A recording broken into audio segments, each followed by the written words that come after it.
సాంకేతిక నైపుణ్యాన్ని అందించే అడ్వాన్స్ టెక్నాలజీ సెంటర్లలో చేరండి, పాలిటెక్నిక్ కాలేజీల్లో చేరండి, స్కిల్స్ యూనివర్సిటీలో చేరండి.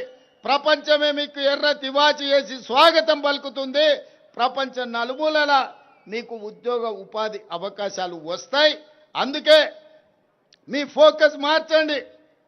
అమెరికాతో పాటు జర్మనీ, జపాన్, సౌత్ కొరియా లాంటి దేశాలలో ఈరోజు మనకు లక్షలాది ఉద్యోగ ఉపాధి అవకాశాలు ఉన్నాయి. దానికోసం సంసిద్ధులు కండి. మీకు జర్మనీ, జపానీస్, కొరియన్ లాంగ్వేజ్ నేర్పించడానికి మన ప్రభుత్వం సంపూర్ణంగా ప్రయత్నం చేస్తుంది. అదేవిధంగా మా అక్కలు, మా ఆడబిడ్డలు ఎక్కడ చూసినా దసరా పండుగ నాడు పాలపిట్టలాగా కనిపిస్తురుగో బ్లూ కలర్ చీరలు కట్టుకొని. అవునా అక్క? ఎన్నడన్నా వీడికొచ్చిన వేల మంది మా ఆడబిడ్డలను అడుగుతున్నా, ఇన్నేళ్ళు వాళ్ళు బతుకమ్మ చీరలు ఇచ్చారు, ఎన్నడన్నా బతుకమ్మ చీర కట్టుకొని పండుగ పూట అమ్మగారింటికి పోయినరా అక్క? బతుకమ్మ చీర ఇస్తే ఆడగట్టిరు, చేన్ల కాడ పందులను బెదిరియనికే కట్టిరు, పిట్టలు గింజలు తినకుంటుండనికే కట్టిండ్రు. ఎన్నడన్నా మనం కట్టుకున్నామా? బతుకమ్మ చీరలలో కూడా కమిషన్లు మెక్కి వాళ్ళ బతుకు జడ మీ చీరలలో కూడా కమిషన్లు మెక్కిరు. అందుకే దుమ్ము కొట్టుకుపోయి ఫామ్ హౌస్లో పడ్డారు.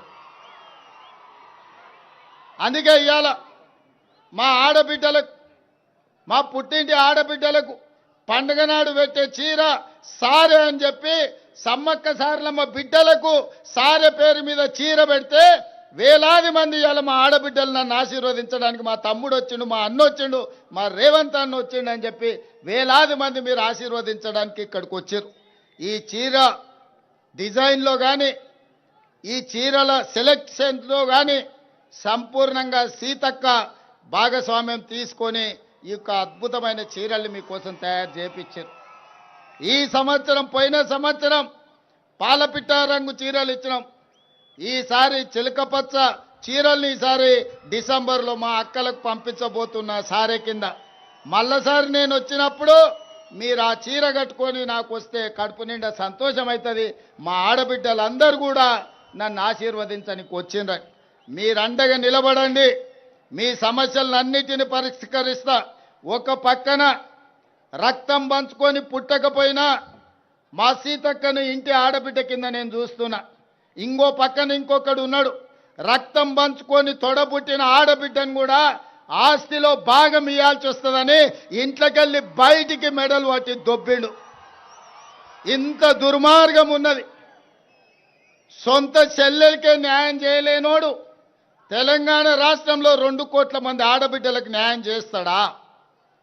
కన్న కొడుకు దుర్మార్గంగా వ్యవహరిస్తుంటే దౌడ మీదంగా పెట్టి కొట్టాల్సిన తండ్రి ఫామ్ హౌస్లో బోర్లో వండుకున్నాడు. కొడుకు తప్పుడోడైతే సరిదిద్దాల్సింది తండ్రి కాదా? ఇవాళ సొంత బిడ్డని ఇంట్లోకి వెళ్ళి బయటకు వెళ్ళగొడుతుంటే కొడుకు, తండ్రి మౌనంగా ఉన్నాడంటే ఆ నేరంలో తండ్రి కూడా సగం భాగం ఉన్నట్టే. అట్లాంటి తండ్రి కొడుకులు మన రాష్ట్రానికి దాపురించిండ్రు. వీళ్ళే ఈ తెలంగాణ రాష్ట్రానికి శనీశ్వరులు, తెలంగాణ రాష్ట్రాన్ని పట్టి పీడిస్తారు.